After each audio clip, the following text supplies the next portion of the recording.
Assalamu hörmetli qarindoshlar. Sharq Turkiston Surgundi hukumati televiziyasining xabarlar programmasida ko'rishinglarni qizg'in qarshi olamiz. Fitna markasi va sukutvoz ulamoliq. Burhan Muhammad.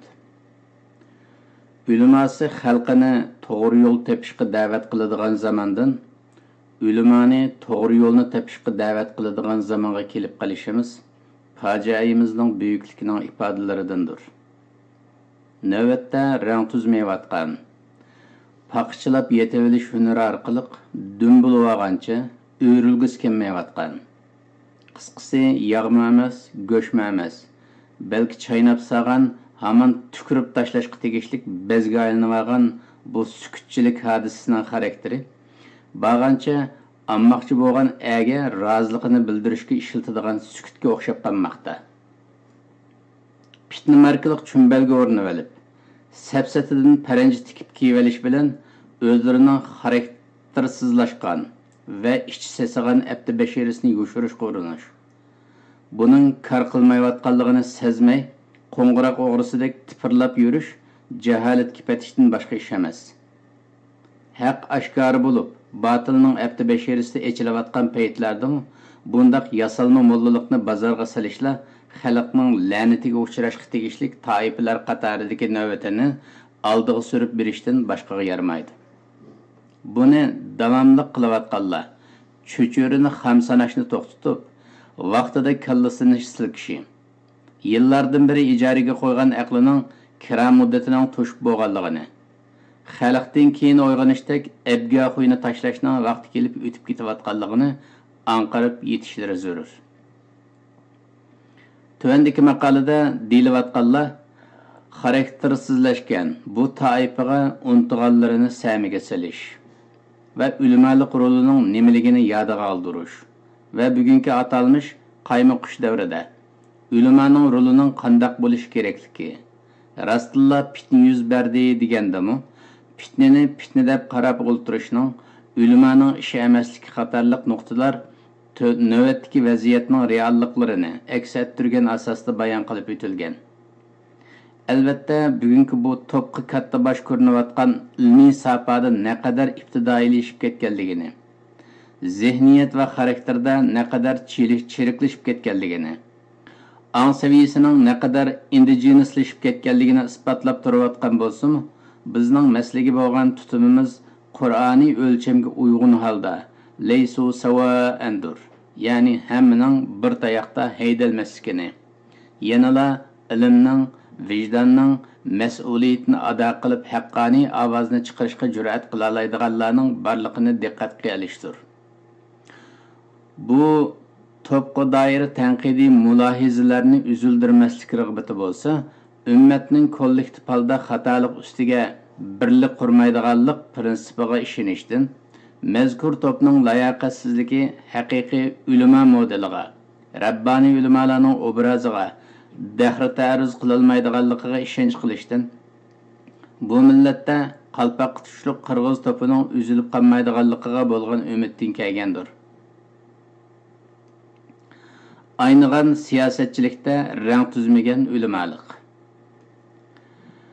Her narsaning xarakteri va tabiiy bo'lgandek, ilmning va ilm ahllarining o'zgidan farqlanib turadigan xarakteri va tabiati bo'ladi.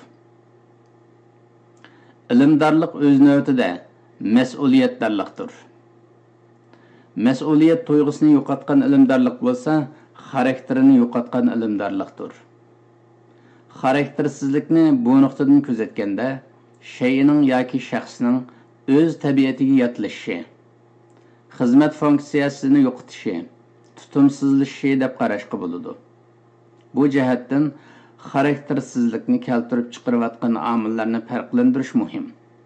Shundaqla xaraktersizlikka yo'l ochayotgan idiviy orqa ko'rinishlarga, masalalarga tutilayotgan tutum va mavqani ta'minlayotgan hamda xaraktersizlikni aqlga, vijdonga ravo ko'rsatadigan zehniyatga qarab chiqish muhim. Ulamolik ilmdorlikni asos qilib shakllangan. Shundaqla Alloh va Rasulining da'vasini, mundaqcha aytganda, Sutuq Bug'roxondan Abduqodir Damollam ve ondan keyingi zamanlarga kadar üzülmey kelgen alim ulamalar tabiqisining ideviy islohat ve nihai g'oyalaridan biri bo'lgan kalimatullahni ustun qilish shuurini barpo qilishni, haq dinni saf holatida yetkazishni burch qilgan, Qur'on va sunnat ruhini sog'lom tariqada yetkazib tangirqashni aniqlikqa, noto'g'rilikni to'g'rilikqa yetaklash vazifasi yuklangan, sharaflik, mas'uliyat va omonatdorlikqa sahib kishilik Rabbani istilg'iga va ilmiy safoga to'yilgan diniy obrazdir. Mas'uliyat kishilik jihatdan yakki mas'uliyatkorlik bo'lsa, kollektiv jihatdan umumiy mas'uliyatkorlikdir. Shunga ulamolik mas'uliyat haqida to'xtalgan vaqtda ulamolik qalbini tashkiliy sifatida ko'tarib yurgan jamoa uchun kollektiv mas'uliyatchanlik oldingi o'rindadir. Ma'lum bo'lganidek, shaxsning tutumi shaxsning vijdoniga vakillik qilsa, kollektivning tutumi kollektivga, kollektivning vijdoniga vakillik qiladi. Bu jihatdan millatning sarki tabiqasida bo'y ko'rsatib kelayotgan har soha birlik va tashkiliy organ hamda ijtimoiy to'plarning kollektiv inkosi, maydon mavqesi, haq va nohaqchiliklarda tutgan va ifodalagan pozitsiyasi mas'uliyatchanlik yoki mas'uliyatsizlik nuqtasidan, aynish yoki burilib ketganlik nuqtasidan diqqatga sazovardir.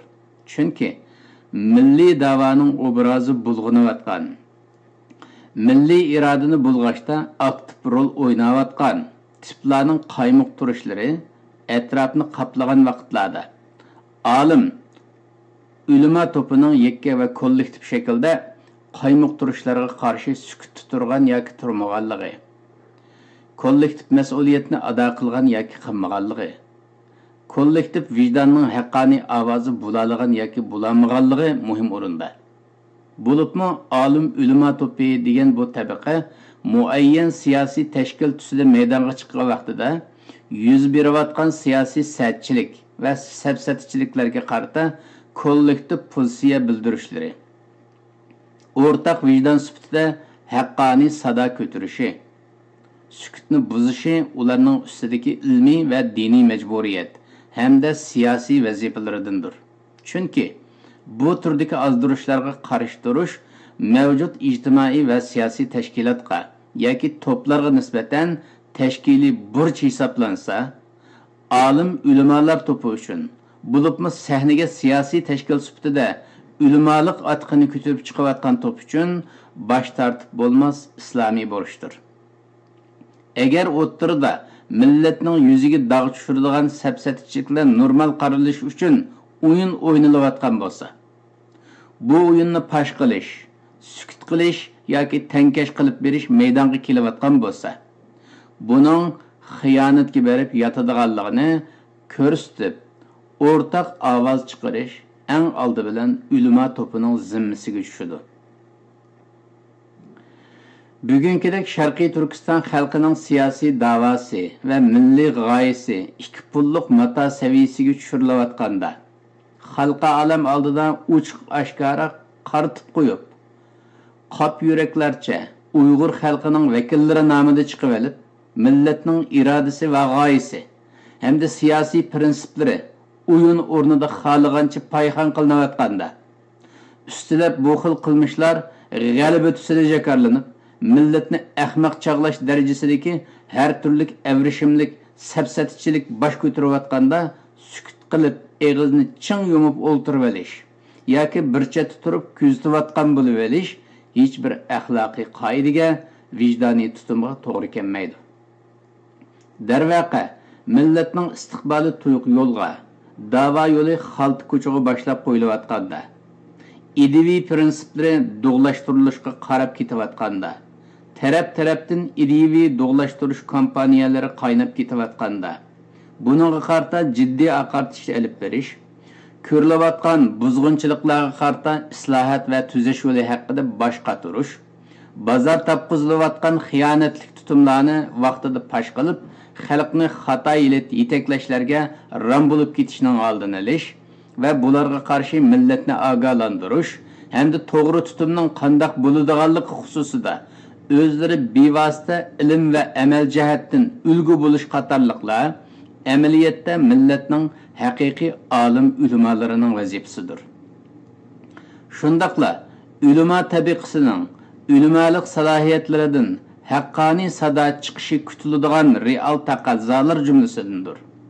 Navoda ish o'zining tabiiy talabi va taqozosi bo'yicha yurishmasa, siyosiy sahnadagi ulamo to'pining kollektiv vijdonidan yuz berayotgan xiyonatlik satchiliklarga qarta un sado chiqmasa, aksicha sukut lozim tutilsa, u chog'da buni millatning kelajak istiqbolining o'tqa tashlanishiga yo'l echilayotganligining, xatarga qarshi jiddiy signallar chelinayotganligining ifodasi deb aytish mumkin. Chunki bundaq ahvolning o'ttirg'i chiqishida masalaga ilm va prinsip asosida emas, jaholat va foyda manfaat asosida muomala qilayotganligi, sog'lom tutumning talabini va milliy irodani markaz qilib emas, dasturxondorchilik va to'ralma salochilikni markazga olib muomala qilayotganligi muayyanlashidir. Shundaqla bu olim ulamo atqini kiyib yurayotgan to'pning islomning eng xos va eng gavdalik iymoniy va siyosiy prinsiplaridan biri bo'lgan tavallo va tabarro ideyasidan allaqachon qayib ketib bo'lganligini ko'rsatdi. Bu yana o'z navbatida masalaga Qur'on va sunnatni ulgu qilib muomala qilmasdan, balki ulamo obrazini har turli xamilyonliqlari bilan bulg'ayotgan zamonimizdagi xoin mollalardan sobiq Misr muftisi Ali Jumadek muayyan istixborotning orqaga chiqishi bilan qurilgan davlat apparatlari uchun din satarlik qiladigan tiplarni o'rnak qilayotganligini, Al-Arifi, Amir Khalid yoki Aiz al-Qarniylarga o'xshash muayyan siyosiy apparat yoki tashkilning manfaatini asos qilib va'zi qo'ydigan dernek yoki partiya mollachilik qilib jon saqlab o'tayotgan saqlamda mollalarni o'rnak qilayotganligini ko'rsatdi. Agar muayyan bir to'p o'zlarini millatning olim ulamosi degan iddaoda yurayotgan, siyosiga aralashib kelayotganligi bilan tunilayotgan va muayyan bir diniy tashkilotni baza qilib sahnada yurayotgan bo'lsa, bundaq bir to'pda Qur'on va sunnatni manba qilgan tavallo va tabarro ideyasining bo'lishi muqarrar. Undaqda Xitoy ichidagi guruhlar bilan apaq-chapaq yurishlarga, ular bilan siyosiy lapar o'ynab maydon o'yin qo'yishlarga hamda buni muvaffaqiyat deb jar solib mug'ambarlik qilayotgan bir qism siyosiy tashkilotlarning razolati va satchiliklariga qarta haqqoniy pozitsiya bildirishi, haqqoniy tutumda bo'lishda boshlamchi bo'lishlari mazkur olim ulamolik salohiyat ko'tarib yurguchilar uchun mas'uliyat va burch masalasidir. Yana kelib ulamolikni siyosiy tashkilotga aylantirib, siyosiy tutumlar bilan tashviqot va siyosiy sahnani egallab turayotgan, har turli siyosiy chetishlik masalalarda tashkiliy tutumlarini, rozilik yoki noroziliklarini bayonotlarga qo'shib e'lon qilish bilan ko'zga ko'rinayotgan bir to'p uchun millatga o'zining mustaqil fikrini va tutumini vaqtida ifodalashi, bo'layotgan siyosiy satchiliklarga to'g'ri va haqqoniy bo'lgan siyosiy maydonning qandoq bo'ladiganligini ko'rsatib ulgu bo'lishi va masalaga to'g'ri tutum bilan muomala qilish kerakligiga doir ochiqlama berishi diniy va siyosiy zaruriyatlardandir. Navoda bundaq bir to'p siyosiy tashkilot tusini olganligi bilan shundaqla siyosiy maydon va yetakchilikda millatga ulamolik qilayotganligi bilan o'ttirg'i chiqmagan yoki shundaq deb tunilmagan taqdirdimi, albatta islomning tavallo tabarro ideyasi nuqtasidan ulamolar qo'shunining tarafbozlikdan yo'lqingan holda sukutni, tarafsizlikni buzishi, haqni so'zlashi va haq tarafni mavqe qilish kerakligi xususida ifoda bildirishi ularning ustidagi mas'uliyati va diniy vazifalaridandir. Chunki islomda ulamolarla emas, har qanday bir musulmonning to'g'ri bilan xato, haq bilan nohaq, haqiqat bilan sapsata to'qinishida betaraf turishi yoki sukutni lozim tutishi joiz emas. Milliy da'vodan iborat ulug'vor yo'lning ziyonga uchrashiga o'xshash naxush hodisalar bo'libmi siyosiy da'voni savdoga aylantirishlar pash bo'layotganda sapsatichilikning yushurilishiga ko'z yumib o'tkazib etilishiga qarab turish musulmonlikqa to'g'ri kelmaydi. Chunki musulmon betarafda qolg'uchi emas, balki har doim haq ustida turg'uchi va haqliqning tarafini mudofaa qilg'uchidir. Sahih hadislarda birodaring zolim bo'lsin-mi, mazlum bo'lsin-mi, cho'qim yordaming bo'lsin deb ko'rsatilgan. Bu deganlik qarshingdagi zolim bo'lsa, hay degin. Kuching yetsa qo'lingda, qilolmasang so'zingda, unimi qilolmasang qalbingda qarshilikni ko'rsat yoki nafratingni bildirki, asla betarafda turg'ichi, ko'rmaslik salg'ichi bo'lma deganlikdir. Qarshingdagi mazlum bo'lsa, albatta uningga o'xshash mavqeda qarab turmaki, zolim haqqidimi, mazlum haqqidimi, zulmga doir sening maydoningda sukut yoki tarafsizlik sodir bo'lmasin. Qilalig'ingni qilaligancha, ifodangni ifodalayagancha maydonini aniq qil deganlikdir. Qur'onning bu xususdagi maqasiga kelsak, Qur'on Karimning insonga bag'ishlaydigan, baxsh etadigan eng qimmat xuluqlardan biri odamiylik xarakter va haqqoniy tutumdir. Ya'ni Qur'on aqli va ruhiy jihatdan inson vujudiga o'ziga xos xarakter ato qilish bilan gavdalangan. Qandaqdir bir qism falsafaviy yoki ideviy aqimlardek insonni agnostiklashtirish yoki xaraktersizlashtirish bilan emas, xarakter bilan ta'minlagan. Agar musulmonda Qur'on ruhiga uyg'un xarakter yetilmasa, bu mazkur musulmonning Qur'on bilan bo'lgan munosabatining to'g'ri ma'noga kelganligini ko'rsatadi. Qur'on yana islom ummatini shahid ummat, vasatiy ummat, adil ummat, haqqoniy ummat, xayrlik ummat, amri ma'ruf, nahi munkarda o'rnak ummat deb tasvirlaydi. Darvaqa musulmondan shaxs sifatida betaraflikni tutqicha maydonsizlar chiqib turishi mumkin. Lekin kollektiv sifatida, millat sifatida, jamoat sifatida sapsati ustiga birlikka kelish yoki sukutni buzmay jim turib olish yo'lini tanlash yuz bermaydi. Tarafsizlikdan iborat haqiqatga dog' tushirish yo'lini maydoniy va mavqas qilib bekitmaydi. Chunki kollektiv shaklda tutumsizlik sapsati oldida maydonsizlik qilish u kollektivni ummatlik kategoriyasidan chiqarishni keltirib chiqaradi. Qur'on tasviridagi ummatlik salohiyatga layoqati to'shmaganligini isbotlaydi. Qur'on Karim yana taraflar aro tutishish bo'lganda, jidal majra bo'lganda isloh yo'lini tutishga buyruqli qilmay, aqsitu ya'ni lillah turinglar deb amr qiladi. Ma'lum bo'lganidek, tilimizdagi lillah so'zining asli etimologiyasi lillah bo'lib, lillah bo'lmoq fuqumga kalimaning so'zlikdagi o'rni va ma'na qaratmaligi e'tibori bilan haqqoniylikni asos qilishda Alloh uchun bo'lishni prinsip qilish. Bandalarning rizosini emas, Alloh rizosini ko'zlash. Bandalarning pragmatistik adolatini emas, Alloh yo'lga qo'ygan ilohiy adolatni qo'g'lashish va Alloh rozi bo'ladigan odillikni markazga olish qatorliq axloqiy tutum va ulug'var ma'nolar yo'g'rilib ketgan.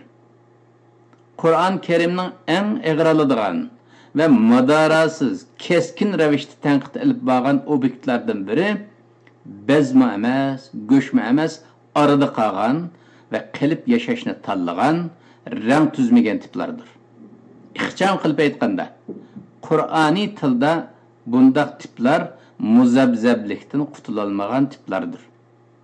Chunki bu xil tabiat egalarining tutumi va qilmishlari Qur'oniy nuqtadan ko'rsatilganda oddiy bo'lganda samimiyetsizlikka, yuqori bo'lganda munofiqlikqa olib boradi. Səpsəti aldıda haqqani tərəflikni ko'rsatilmaganlikning badalimi eg'ir bo'lganda asfali safilanga, eng ostingi do'zaxga mahkum qilinish bilan turadigan yeri va makon tutadigan tarafi muqimlanadi. Qur'on yana mal'ulluq tamg'isini yegan kechmishdagi yahudiy ulamolardan o'rnak bergan bo'lib, ularning la'natga haqliq bo'lishidagi sabablarni tilga olganda, ularda munkarni tutishda bir-biriga ogoh bo'lmaslikni odatga aylantirib olganligini ilgari surdi.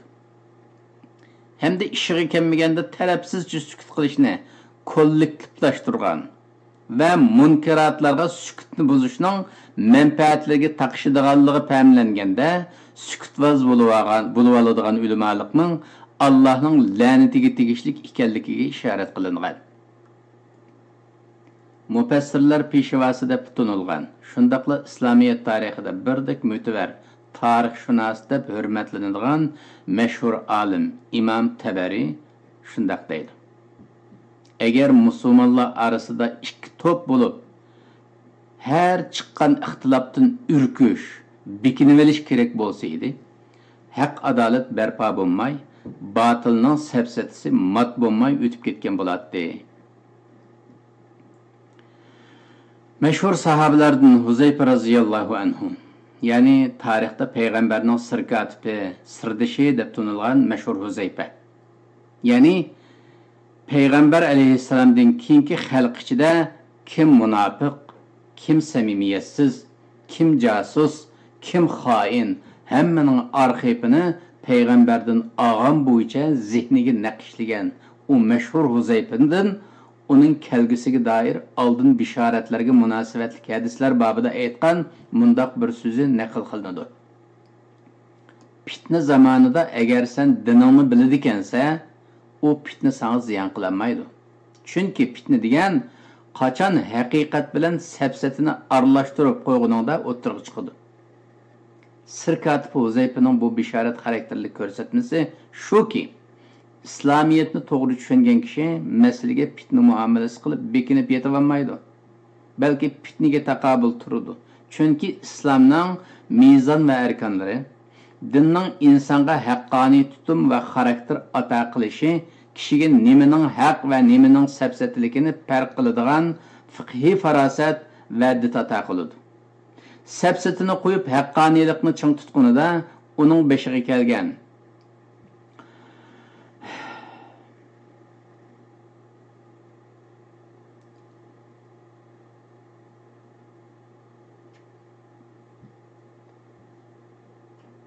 Səbsətini qoyub haqqanilikni çın tutqunida onun bəşiga gələn heç bir narsa mahiyyəti onun üçün fitni olmaydı və məsuliyyətini orundaşdan baş tatmaydı. Bəşiga hər nima gəlsə Allahdan tegishlik əcri alıdı.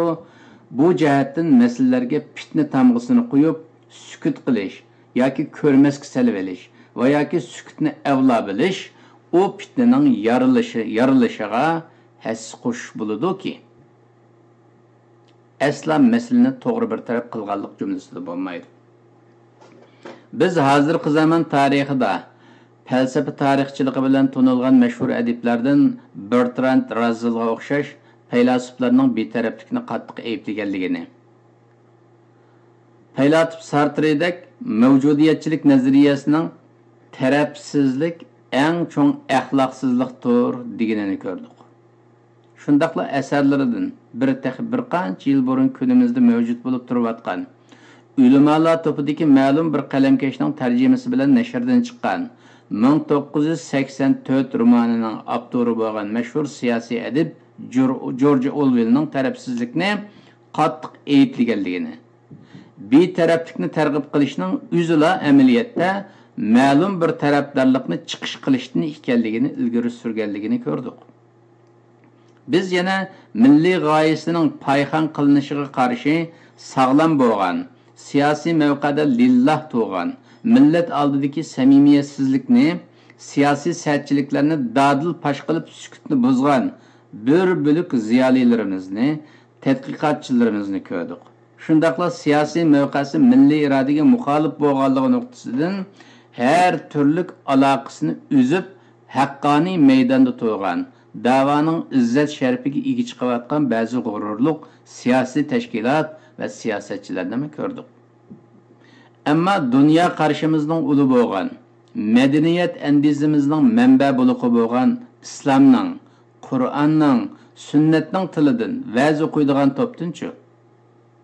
Acaba ulardanmi haqqani sado chiqishi, millatni hujum nishoni qilgan tajovuzchilar turkumidagi tashkilot va faoliyatchilarning o'ynayotgan o'yinlariga, millatga qilayotgan ahanatlariga, siyosiy sa'tchiliklariga qarta sukutni buzishi, millatga ulgu bo'g'idek biror kollektiv haqqani tavrinish, bir lillah mavqa, bir tanqid yoki nazarga ilingidek tahlil chog'liq biror uchuqlimi bo'lsa-mu ko'rilish kerak emasmidi? Yana qaraydigan bo'lsak, tariximizda olim ulamolarimiz mavqasi va maydoni badiliga har turli mushaqqatni, peshkanliklarni ko'zga olgan. Hatto turli xiyonat va safsata oldida millatga fikriy va imoniy mavqadan ulgu bo'lib kelgan. Masalalarga urushdan keyingi salochi qahramonlar siyoqida emas, dal vaqtida o'ttirg'i chiqish orqali millatning aqli va ko'zi bo'lgan. Hamda turli shakldagi to'qinishlarda mas'uliyatini ado qilishga tirishgan va zabardast qaddini tik tutib tarix yaratgandir. Halbuki bugünkidek tarixiy burilishlar bo'layotgan, shundaqla millatning siyosiy taqdirini o'zgartirishda ideyaviy xatoliklardan siyosiy azg'unlikgacha, ideyaviy azg'unlikdan yoki siyosiy savanlikgacha bo'lgan hech bir nuqtada xatolik o'tkazishga, sal qarashga qat'iy bo'lmaydigan sezgir paytlarda ulama atliq to'pning uni qandaqdir bir bahonalar bilan tutib qilishi, ün chiqaranmaydigan darajada bo'g'ilib qilishi, maydon mavqeda kechikishi, hatto og'zining huruni bo'lsa-mu haq uchun sarf qilganining ko'rilmasligi benormal va mas'uliyatsizlikdir. Haqqani mavqa va pozitsiya tutumsizliklariga, tavallo tabarra siniqida ünsizlikni, sukutni ravo ko'rguchi uchun Xalifa Umar ibn Abdul Azizning dasturxondoshlik badaliga meysharab so'riniga daxil bo'lgan, ammo o'zi meysharab ichmasimi sharobxo'rlikqa shohid bo'lib turib sukut qilgan va mazkur dasturxondoshlikdan voz kechib qo'pib ketishdek aqalli bir imoniy mavqani bildirolmagan kishiga tutgan muomalasi va maydoni o'rnak bo'lg'usidir. Xalifa Umarning dasturxon tuzguchi va icharmanlaridan avval imoniy prinsipda tutumsizlik sodir qiluvchiga keskin bo'lganligi, munkar ishga qarta to'g'ri mavqa va pozitsiya bildirishda o'rnidan turib ketishdek eng aqalli ifodani ko'rsatishga eringan kishini hammadan avval jazoga tortganligi, mazkur kishining o'zining sharob ichmaganligini, hatto o'zining taqvodorligini pesh qilib o'zining ro'zador ekanligini iddao qilishlariga qaramay uningga sen shularning hukmida bo'lasan deb jazo hukm qilganligi qatorliq jarayonlar o'tkir aql egalari uchun mazkur hikmatli tarixning ne qadar chunqur va ko'p qirliq ma'nolarga ega ekanligini ko'rsatib turibdi. Xulos shuki, islomning tavallo va tabarra prinsipi mavjud ekan, sapsata bozor tepayotganda, millatning ong ideyasi qo'chishga duch kelganida, o'ttirda turib olganlikni asla o'ttirahallik, lillah yo'l tutganlik degili bo'lmaydi. Eksincha, o'ttirda turib olishga zo'r qo'sh, turgan yerini aniq ko'rsatmaslik, mundaqcha aytganda muzabzablashmakdir.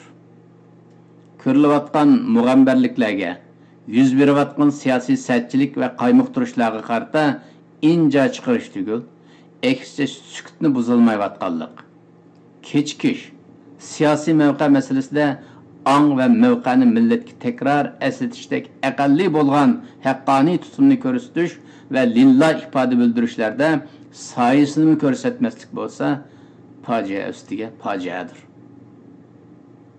Shu nuqta aniq bo'lishi kerakki, millat irodasiga qarshi ko'z bo'yamchi tutumga qarta hamda siyosiy sa'tchiliklarga qarta maydon va mavqa bildirish xalqdan avval oldi bilan millatning onglik siyosiy aql parvarlarining, siyosiy sarxillar hamda mavqesi sağlam kuzatkichilarning, Rabbani alim, ulamolar to'pining mas'uliyatidir.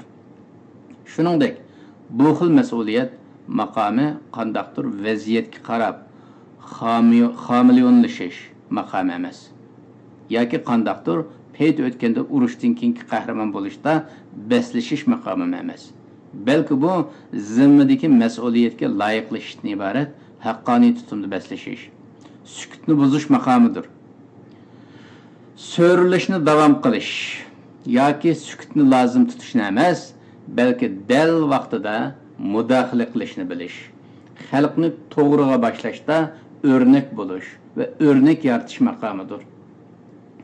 Agarda ulamolar to'pi bunimi tunib yetmasdan yağlı qapoq misoli atalmış fitna tamg'isi bilan teri taraqishib gap o'ynatishga tushgidek yoki bo'lmasa go'yo o'zlariga hech bir mas'uliyat tushmaydigandek bo'lib olishni va yoki birilarining qosh qapoqiga baqib sukut qilishni lozim tutqidek bo'lsa, bu mazkur to'pning xaraktersizlashganligini isbotlagan bugünkidek tarixiy paytlardagi siyosat maydonlarida o'zlarining fikri va tashkiliy jihatlarda mustaqil ulamolar to'pi bo'lmayla qolmasdan pragmatist siyosatchilikning beqindillariga aylanib qolganliklarini ifodalagan bo'ladi.